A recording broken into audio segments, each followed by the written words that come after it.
Good morning students. आज के lecture में हम सोलिनॉइड की वजह से मैग्नेटिक फील्ड निकालेंगे और ये लेक्चर आपके लिए वेरी इंपॉर्टेंट होने वाला है, तो एंड तक ज़रूर देखना इसको, है ना। मान लो ये एक सोलिनॉइड है और इस सोलिनॉइड की वजह से मुझे इनसाइड मैग्नेटिक फील्ड निकालना है। तो इनसाइड मैग्नेटिक फील्ड निकालने से पहले मैं आपको दो इंपॉर्टेंट चीज़ बताता हूँ और वो ध्यान रखो। पहली बात ना, लॉन्ग सोलिनॉइड की वजह से निकालेंगे। तो लॉन्ग सोलिनॉइड का मतलब ये होता है कि अगर मान लो लेंथ ऑफ सोलिनॉइड एल और कोयल्स का जो डायमीटर है वो कैपिटल डी है, तो लेंथ ना डायमीटर के कंपैरिजन में वेरी लार्ज होना चाहिए। मतलब अगर आप ये सोचो एल बाई डी का रेशियो निकालो तो लेंथ डायमीटर से बहुत बड़ा है, तो L by D much greater than 1 आएगा, है ना। तो लॉन्ग सोलिनॉइड हो तो ध्यान रखना है कि length of the solenoid diameter के कंपैरिजन में लार्ज होना चाहिए, है ना। Means L by D greater than 1 होना चाहिए, ये ध्यान रखोगे। तो ये लॉन्ग सोलिनॉइड होता है। तो हम जो भी करेंगे वो लॉन्ग सोलिनॉइड के लिए करेंगे। लॉन्ग सोलिनॉइड के भी दो पार्ट बनेंगे, एक तो फाइनाइट लॉन्ग सोलिनॉइड होगा और दूसरा इनफाइनाइट लॉन्ग सोलिनॉइड होगा, है ना। इसके भी दो पार्ट बना सकते हो, एक तो फाइनाइट और एक आप कर सकते हो इनफाइनाइट के लिए, है ना। तो लॉन्ग सोलिनॉइड में दो केस में मैग्नेटिक फील्ड निकालना होगा हमें, एक तो फाइनाइट के लिए और एक इनफाइनाइट के लिए, है ना। लेकिन लॉन्ग सोलिनॉइड की वजह से ही हम मैग्नेटिक फील्ड निकालेंगे, ये ध्यान रखना है। और लॉन्ग सोलिनॉइड का मतलब आपको समझ आ गया है, लेंथ बड़ा होना चाहिए किसके कंपैरिजन में, डायमीटर के कंपैरिजन में, है ना। अब मान लो ना ये कोई सोलिनॉइड है और इसमें करंट इस तरह से फ्लो हो रही है ना। करंट अगर इस तरह से फ्लो हो रही है तो आप यूँ मानो, अगर आप इसे फ्रंट व्यू से देखोगे, सामने से देखोगे, तो यहाँ पे करंट अंदर की साइड जा रही है और यहाँ पे करंट बाहर की तरफ आ रही है ना। तो मैं इस सोलिनॉइड का डायग्राम ऐसे भी कुछ बना सकता हूँ, नीचे ये क्रॉस कर लेता हूँ। क्रॉस का मतलब इनसाइड द पेपर, यानी पेपर प्लेन से इनसाइड है, और डॉट का मतलब जो करंट है सोलिनॉइड में इस वाले पॉइंट पे बाहर की तरफ आ रहा है पेपर प्लेन से, है ना। तो प्लेन ऑफ पेपर के रिस्पेक्ट में यहाँ पे जो करंट है वो बाहर की तरफ आ रहा है और यहाँ पे करंट अंदर की तरफ जा रहा है। तो आप सोलिनॉइड का डायग्राम ऐसे भी बना सकते हो, है ना। तो ये इंपॉर्टेंट पॉइंट ध्यान रखना है। तो आज हम मैग्नेटिक फील्ड निकालने के लिए ना कैलकुलस मेथड का यूज करने वाले हैं। तो कैलकुलस मेथड से मैग्नेटिक फील्ड निकालेंगे, है ना। तो स्टार्ट करते हैं। देखो,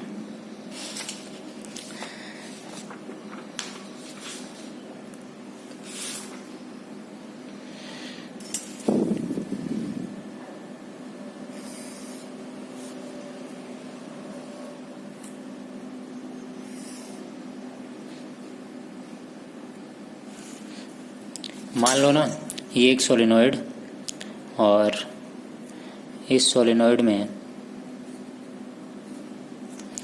इसका एक्सिस भी ड्रॉ कर लेता हूँ।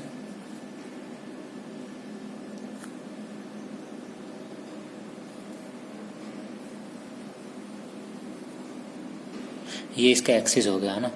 तो मान लो इसके एक्सिस पे मुझे पी पॉइंट पे यहाँ पे मैग्नेटिक फील्ड निकालना है और सोलिनॉइड है तो करंट का डायरेक्शन वही रख लेते हैं, अभी जो मैंने आपको डायग्राम दिखाया था उसके अकॉर्डिंग, है ना।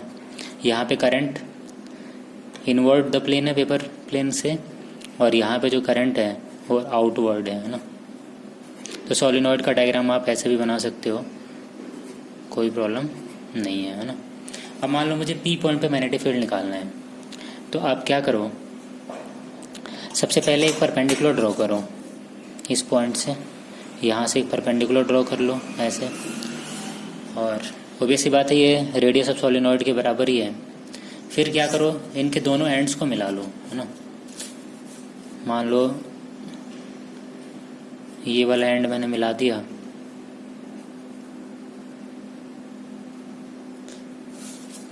और इस वाले एंड को भी मिला देता हूँ।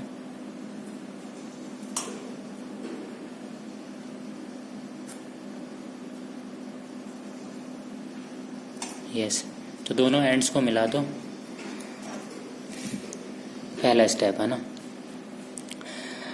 अब क्या करो, यहाँ से ना मान लो मैंने फाई एंगल पे जाके या थीटा एंगल ले लो मान लो यहाँ से थीटा एंगल पे जाके डी थीटा एंगुलर विड्थ का, कितने एंगुलर विड्थ का, डी थीटा, मतलब ये वाला एंगल कितना है, डी थीटा है। इसको मैं यहाँ दिखा देता हूँ, कितना, डी थीटा। तो मैंने क्या किया कि थीटा एंगल पे जाके डी थीटा एंगुलर विड्थ का एक मैंने ये सर्कुलर कॉइल ले लिया है ना, स्ट्रिप ले ली। और इस स्ट्रिप का अगर आप वर्टिकल देखो, मान लो कि ये एक्स पे जाके डी एक्स विड्थ की स्ट्रिप है ना। फर्स्ट इंपॉर्टेंट पॉइंट ये है कि ये फाइनाइट लॉन्ग सोलिनॉइड है, फाइनाइट लेंथ का है, फाइनाइट लॉन्ग सोलिनॉइड। तो हम फाइनाइट लेंथ की लॉन्ग सोलिनॉइड की वजह से मैग्नेटिक फील्ड निकाल रहे हैं। मान लो इसमें total number of turns n है और इसकी लेंथ कुछ कैपिटल L ले लो, रेडियस इसका r ले लो कॉइल्स का, और नंबर ऑफ टर्न्स पर यूनिट लेंथ स्मॉल n है ना। देखो हमने थीटा पे जाके डी थीटा एंगुलर विड्थ का ये स्ट्रिप लिया था, ये स्ट्रिप सर्कुलर होगा ना। तो इस स्ट्रिप की वजह से अगर आप पी पॉइंट पे मैग्नेटिक फील्ड लिखना चाहो तो क्या लिखोगे, डीबी की वैल्यू, डीबी को लिखोगे mu naught n, capital N है मतलब इसमें total number of turns, I a square, मतलब इस कॉइल, ये जो कॉइल हमने लिया है, स्ट्रिप लिया है सर्कुलर, इस सर्कुलर स्ट्रिप का रेडियस, तो ऑब्वियस बात है वो आर के बराबर ही है। तो mu naught N I r square upon 2 r square plus x square की पावर 3/2। तो अगर आप इस सर्कुलर कॉइल की वजह से इस पॉइंट पे मैग्नेटिक फील्ड लिखोगे पी पॉइंट पे, तो डीबी को क्या लिखोगे, सर्कुलर कॉइल की एक्सिस पे हमें पता है मैग्नेटिक फील्ड क्या होता है, मैग्नेटिक फील्ड का भी मैग्नीट्यूड की बात कर रहे हैं, इसमें डायरेक्शन चेक नहीं कर रहे। तो डीबी कितना, mu naught N I r square upon 2 r square plus x square की पावर 3/2 हो जाएगा, है ना। टोटल मैग्नेटिक फील्ड निकालने के लिए मुझे इसे इंटीग्रेट करना पड़ेगा ना। देखो n क्या है, इस dx लेंथ की स्ट्रिप में नंबर ऑफ टर्न्स कितने हैं, नंबर ऑफ कॉइल्स कितने हैं ना। तो यहाँ से db को क्या लिखूँ मैं, देखो n को यहाँ से रिप्लेस करता हूँ, mu naught small n into d x लिख सकते हो इसको, नंबर ऑफ टर्न्स पर unit length into d x, जो लेंथ है n इंटू डी एक्स, फिर i into r square upon 2 r square plus x square की पावर 3/2। इसको डाल देता हूँ इक्वेशन फर्स्ट। तो इंटीग्रेशन करने से पहले मुझे वेरिएबल चेंज करना पड़ेगा। देखो इस वाले ट्रायंगल की बात करो, ये जो आपको ये ट्रायंगल दिख रहा है, ये वाला ट्रायंगल, हमने x पे जाके dx की स्ट्रिप ली है। तो इस ट्रायंगल को अगर आप देखोगे, मान लो ये P है, ये वाला पॉइंट A है और ये वाला पॉइंट B है। तो इन ट्रायंगल PAB, ये एंगल तो थीटा है, ये तो रेडियस है और ये x है ना। तो यहाँ से आप tan थीटा को क्या लिख सकते हो, tan थीटा लिख सकते हो x/r, है ना। तो यहाँ से x की वैल्यू कितनी आ जाएगी, r tan थीटा के बराबर, है ना। तो यहाँ से x को तो मैं थीटा के टर्म्स में रिप्लेस कर लूँगा, dx को मुझे और रिप्लेस करना है। तो इसके लिए क्या करो, इसका dx/d थीटा करो। तो अगर आप dx/d थीटा करोगे तो ये आ जाएगा r tan थीटा का डेरिवेटिव sec स्क्वायर थीटा। तो यहाँ से dx आ जाएगा r sec square theta d theta. अब यहाँ आते हैं, देखो अब dB को आप क्या लिखोगे, म्यू नॉट एन dx की वैल्यू पुट कर लेते हैं, r sec square theta d theta into I into r square divided with 2, यहाँ x की वैल्यू ना r tan थीटा पुट कर लो, तो r square tan square theta हो जाएगा। तो r square plus r square tan square theta, इसकी power 3/2। अब क्या करता हूँ, यहाँ से r स्क्वायर कॉमन कर लो, तो dB को क्या लिखोगे, mu naught into small n r into r, इसको लिख लो r3, I करंट है, sec square theta d theta divided with, देखो यहाँ से r स्क्वायर कॉमन करोगे तो पावर 3/2 भी है, तो r3 कॉमन आ जाएगा क्योंकि आर स्क्वायर है तो 2 से 2 कट के आर क्यूब आ जाएगा। ब्रैकेट के अंदर बचेगा 1 प्लस टेन स्क्वायर थीटा। तो 1 प्लस टेन स्क्वायर थीटा को आप सेक स्क्वायर थीटा लिख सकते हो, और सेक स्क्वायर थीटा में स्क्वायर कट जाएगा तो सेक क्यूब थीटा बच जाएगा, है ना। तो नीचे का टर्म ये बच गया। यहाँ से ये सेकंड स्क्वायर कैंसिल कर लो, आर क्यूब भी कैंसिल कर लो, तो डी वी की वैल्यू क्या बची, म्यू नॉट एन इंटू आई। एक जो सेक थीटा बचा इसको 1 अपॉन कॉस लिख लो, तो कॉस थीटा, नीचे 2 बच गया, है ना, और डी थीटा। अब क्या करना है आपको, कंप्लीट टोटल मैग्नेटिक फील्ड निकालने के लिए पी पॉइंट पे इंटीग्रेट कर लो। तो डी वी इक्वल टू कितना आ जाएगा, mu naught N I by 2 cos theta d theta, ये कर लो। यहाँ ना थीटा की लिमिट रखनी है। तो जो हमने दोनों एंड्स को मिलाया था, मान लो ये वाला एंड अल्फा एंगल बना रहे, और ये जो अपर एंड था ये मान लो ये बीटा एंगल बना रहे हैं, है ना। तो ये कंप्लीट एंगल कितना है, बीटा। तो इसको लिख लेता हूँ मैं बीटा। तो लिमिट क्या हो जाएगी इस पॉइंट के रिस्पेक्ट में, माइनस अल्फा से लेकर के बीटा तक। तो लिमिट रख लो माइनस अल्फा से बीटा तक। तो ध्यान दो, बी को क्या लिखोगे, mu naught N I upon 2 cos theta का क्या होता है, साइन थीटा। लिमिट रख लो माइनस अल्फा से लेकर के बीटा तक। अब मैं अगर लिमिट पुट कर लूँ तो देखो क्या लिखूंगा, b equal to mu naught N I upon 2 sine, पहले अपर लिमिट रखोगे थीटा की जगह तो साइन बीटा हो जाएगा, तो sign beta minus lower limit तो अल्फा। साइन में अगर माइनस थीटा हो तो माइनस साइन थीटा हो जाता है, तो ये प्लस का ही साइन अल्फा हो जाएगा। तो ऑब्वियस सी बात है, इसको मैं ऐसे लिख सकता हूँ, mu naught N I upon 2 sine alpha plus sine beta, है ना। तो ये मैग्नेटिक फील्ड का फॉर्मूला आ गया था। ध्यान रखो कि हमने एक फाइनाइट लॉन्ग सोलेनॉइड लिया है। लॉन्ग सोलेनॉइड का मतलब मैंने आपको स्टार्टिंग में ही बता दिया है। तो ये एक फाइनाइट लॉन्ग सोलेनॉइड है, और इसकी वजह से मुझे एक्सिस पे इस पी पॉइंट पे मैग्नेटिक फील्ड निकालना था। तो पी पॉइंट पे मैग्नेटिक फील्ड कितना आ गया, बी की value mu naught N I upon 2 sine alpha plus sine beta के बराबर आया, है ना। यहाँ पे अल्फा और बीटा क्या है, जो सोलिनॉइड के बोथ एंड्स, देखो ये वाला एंड जो एंगल बना रहा था वो अल्फा है, और जो ये अपर एंड एंगल बना रहे वो क्या है, बीटा है।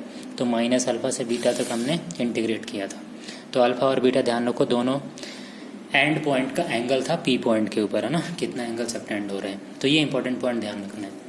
अब मैंने आपको स्टार्टिंग में ही बताया था कि हम लॉन्ग सोलिनॉइड तो करेंगे, बट लॉन्ग सोलिनॉइड भी 2 तरीके से करेंगे, है ना। एक तो इनफाइनाइट लेंथ का करेंगे और एक फाइनाइट का, है ना। तो मान लो कि मैं पहले केस में फर्स्ट अभी मैं इनफाइनाइट लेंथ की बात करूँ, है ना, इनफाइनाइट लॉन्ग सोलिनॉइड की बात कर लेता हूँ। तो अगर आप इनफाइनाइट लॉन्ग सोलिनॉइड की बात करोगे तो ध्यान से देखो, अगर ये इनफाइनाइट लेंथ का हुआ और आपको पी पॉइंट पे निकालना है, तो ऑब्वियस सी बात है अल्फा और बीटा दोनों ही 90 डिग्री हो जाएंगे, है ना। तो इनफाइनाइट लॉन्ग सोलिनॉइड हो तो इस केस में क्या होगा, alpha equal to beta equal to 90 degree. तो यहाँ से बी की वैल्यू कितनी आ जाएगी, mu naught N I upon 2 into sine 90 plus sine 90, 1 plus 1 2 हो जाएगा। तो ये कट जाएगा, तो कितना आ गया, म्यू नॉट एन आई। तो अगर आप कोई फाइनाइट लेंथ का लॉन्ग सोलिनॉइड कंसिडर करो तो उसकी वजह से अगर आप किसी पॉइंट पे मैग्नेटिक फील्ड निकालोगे तो म्यू नॉट एन आई आएगा। ओबियस सी बात है, इसमें सोलिनॉइड की कैरेक्टरिस्टिक्स नहीं है, लेंथ नहीं है, डायमीटर नहीं है, इसमें नंबर ऑफ टर्न्स पर यूनिट लेंथ है और साथ में करंट है। तो म्यू नॉट एन आई फॉर्मूला आपको लर्न रखना है कब, जब फाइनाइट लेंथ का फाइनाइट लॉन्ग सोलिनॉइड हो और उसकी एक्सिस पे किसी पॉइंट पे आप मैग्नेटिक फील्ड निकाल रहे हो, तो मैग्नेटिक फील्ड कितना आ जाएगा, म्यू नॉट एन आई आएगा, है ना। ओके, मान लो जो सोलिनॉइड है ये इनफाइनाइट लॉन्ग सोलिनॉइड है, ये इनफाइनाइट लॉन्ग सोलिनॉइड है और आप किसी एंड पॉइंट पे निकाल रहे हो, मान लो यहाँ निकाल रहे हो इस वाले लोकेशन पे। तो अगर जब आप यहाँ निकालोगे, इस पॉइंट को मिलाओगे, तो ध्यान से देखो तो बीटा कितना हो जाएगा, 0, और ये अल्फा कितना हो जाएगा, 90 डिग्री, है ना। तो अगर आप एंड पॉइंट पे निकाल रहे हो, है ना, इनफाइनाइट लॉन्ग सोलिनॉइड ही है, लेकिन अगर आप एंड पॉइंट पे निकालोगे तो उस केस में अल्फ़ा कितना हो गया था 90 डिग्री और बीटा कितना हो गया था 0, है ना। इस एंड पे निकालोगे तो बीटा 0 हो जाएगा, अल्फ़ा 90 होगा, और इस एंड पे निकालोगे यहाँ पे तो जस्ट उल्टा हो जाएगा, फिर अल्फ़ा 0 होगा, बीटा 90 होगा। एक ही बात है, कहीं से भी कर लो। तो यहाँ से अब मैग्नेटिक फील्ड का फॉर्मूला क्या आ जाएगा, mu naught N I upon 2 into sine 90 तो 1 हो जाएगा और साइन 0 0 होता है तो 1 बचेगा, तो only mu naught N I upon 2 बचेगा। तो याद रखना है कि अगर आपके पास एक लॉन्ग सोलेनॉइड है ना, और वो इन्फिनाइट लेंथ का है, इन्फिनाइट लॉन्ग सोलेनॉइड है, तो ऐसे केस में ना जो बी की वैल्यू आएगी मैग्नेटिक फील्ड वो कितना आएगा, mu naught N I upon 2 आएगा एंड्स पे, है ना। एंड्स पे कितना आ जाएगा, mu naught N I upon 2। अगर आप एक्सिस में इनसाइड किसी पॉइंट पे निकाल रहे हो तो म्यू नॉट एन आई आएगा। वैसे इनसाइड सोलेनॉइड यूनिफॉर्म होता है मैग्नेटिक फील्ड, तो म्यू नॉट एन आई ही रहने वाला है ना। एक और चीज़ जो इम्पोर्टेंट मैं आपको बताने वाला हूँ, जब मैं इन्फिनाइट लॉन्ग सोलेनॉइड की बात करूँगा तो मैं लॉन्ग सोलेनॉइड इसलिए आपको अलग से बता रहा हूँ जिससे आपको लॉन्ग सोलेनॉइड की मीनिंग याद रहे। वैसे अगर इन्फिनाइट लेंथ का है तो ऑब्वियस सी बात है उसमें लेंथ बहुत बड़ा है डायमीटर के रिस्पेक्ट में, बट फिर भी आपको ये लॉन्ग सोलेनॉइड दिमाग में रखना है, ये बहुत कन्फ्यूज करता है स्टूडेंट्स को। ये लॉन्ग सोलेनॉइड क्या मतलब था, लेंथ बड़ा होना चाहिए, लार्ज होना चाहिए, किसके कंपेरिजन में, डायमीटर के कंपेरिजन में, है ना। तो ये याद रखो। तो इन्फिनाइट लॉन्ग सोलेनॉइड के 2 केस बता दिए, ये दोनों केस आपको लर्न रखने हैं, है ना। अब मान लो कि मैं बात करता हूँ फाइनाइट लॉन्ग सोलेनॉइड की, किसकी, फाइनाइट की, फाइनाइट लॉन्ग सोलेनॉइड, है ना। तो मान लो कि एक फाइनाइट लॉन्ग सोलेनॉइड है और मैं उसके परपेंडिकुलर, ये उसका एक्सिस और उसका परपेंडिकुलर बाइसेक्टर पे एक पॉइंट है पी, यहाँ निकालना चाहता हूँ। तो अगर आप नोटिस करो तो इस केस में दोनों ही एंड्स के जो एंगल होंगे वो इक्वल हो जाएंगे, है ना। जितना अल्फ़ा उतना ही बीटा, तो ऐसे केस में alpha equal to beta equal to मान लो अल्फ़ा ही है ना। तो इस बार मैग्नेटिक फील्ड क्या लिखोगे, mu naught N I upon 2 sine alpha plus sine beta, तो sine alpha plus sine alpha 2 sine alpha हो जाएगा, तो ये 2 से 2 कट के mu naught N I sine alpha बचेगा। साइन अल्फ़ा निकालना बहुत ही आसान है। देखो परपेंडिकुलर बाइसेक्टर लिया था, तो अगर सोलिनॉइड की लेंथ एल है तो ये l/2 बचेगा, रेडियस आर है, तो यहाँ से साइन अल्फ़ा निकाल सकते हो आप। साइन अल्फ़ा को क्या लिखोगे, perpendicular l/2 divided with hypotenuse, ये हाइपोटेनियस है तो l/2 का स्क्वायर और प्लस आर का स्क्वायर, तो यहाँ से साइन अल्फ़ा भी निकाल सकते हो, है ना। तो ध्यान रखो अगर फाइनाइट लॉन्ग सोलिनॉइड है, फाइनाइट लॉन्ग सोलिनॉइड, और उसमें आप परपेंडिकुलर बाइसेक्टर वाले पॉइंट पे निकाल रहे हो तो फिर मैग्नेटिक फील्ड कितना हो जाएगा, mu naught N I sine alpha होगा। तो ये इंपॉर्टेंट पॉइंट ध्यान रखना है ना। इसका मैं एक और केस ले लेता हूँ, जब मान लो आप एंड पे निकाल रहे हो, कहाँ निकाल रहे हो, एंड्स पे, तो उस केस में देखो क्या होने वाला है। अगर आप एंड पे निकालोगे, नया डायग्राम बना लेता हूँ।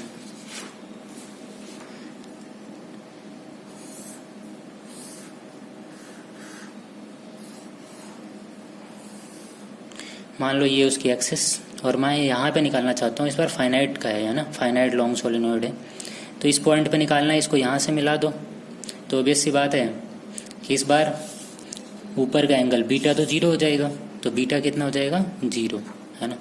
और अल्फ़ा कितना होगा, देखो इसको जब यहाँ से इसको ना सीधा ऐसे मिला दो यहाँ से, है ना, तो ये एंगल क्या हो जाएगा, अल्फ़ा हो जाएगा, है ना। तो इस बार क्या लिखोगे, बी का formula mu naught N I upon 2 sine alpha, sign beta तो 0 ही हो गया, तो साइन बीटा को 0 कर लो। अब यहाँ पे साइन अल्फ़ा कैसे निकालोगे, तो देखो साइन अल्फ़ा को आप ऐसे लिख लो, ये एल लेंथ का सोलिनॉइड है मान लो, रेडियस ऑफ कॉइल आर है, तो साइन अल्फ़ा कितना हो जाएगा, परपेंडिकुलर एल और डिवाइडेड विद हाइपोटेनियस ये वाला, तो under root l square plus r square, है ना। तो ये ध्यान रखना है। तो आज के लेक्चर में हमने लॉन्ग सोलिनॉइड, याद रखो लॉन्ग सोलिनॉइड में 2 केस लिए, फाइनाइट और इनफाइनाइट। फाइनाइट की वजह से निकाला है, इनफाइनाइट की वजह से निकाला है, कैलकुलस मेथड से निकाला है। होप ये लेक्चर आपकी बहुत सारे प्रॉब्लम्स, बहुत सारे डाउट्स भी क्लियर करेगा। Thanks for watching.